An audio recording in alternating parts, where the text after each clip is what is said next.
7-9.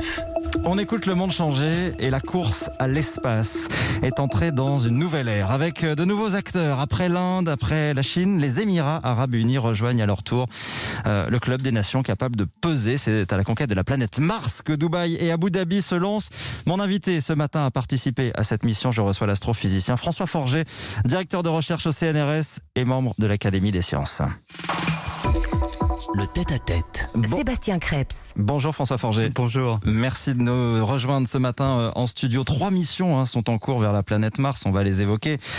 Mais le fait que ce soit une sonde envoyée par les Émirats qui arrive en premier, ça c'est particulièrement nouveau, c'est une première pour le monde arabe. Il faut compter désormais avec les Émirats, puissance spatiale. Oui, alors c'est pas comparable à la Chine quand même. Hein. C'est juste qu'ils ont voulu, ils avaient une vraie ambition scientifique d'ailleurs, avec, je crois sincèrement, aussi bien dans leur communication que quand je discute avec mes collègues émiratis, une volonté de susciter des vocations, d'inspirer les jeunes aux Émirats Arabes Unis, mais dans le monde arabe en général. Et donc, pour marquer le coup, cela dit en passant, aussi, entre guillemets, fêter l'anniversaire du pays, 50 ans depuis la création des Émirats.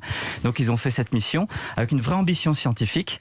Mais alors, de là à dire que c'est une nouvelle puissance spatiale, c'est bien leur volonté. Mais bon, c'est pas comparable. Oui, parce qu'ils affichent quand même des objectifs très ambitieux. Ils disent, notre objectif est d'aller installer une colonie sur la planète Mars d'ici un siècle. Voilà, c'est ça, c'est d'ici un siècle. Non, mais ils ont plein d'objectifs, puis attention, ça se respecte, parce que quand on voit la ville de Dubaï, il y a lieu d'être impressionné parfois dans la vitesse et l'efficacité de leur projet.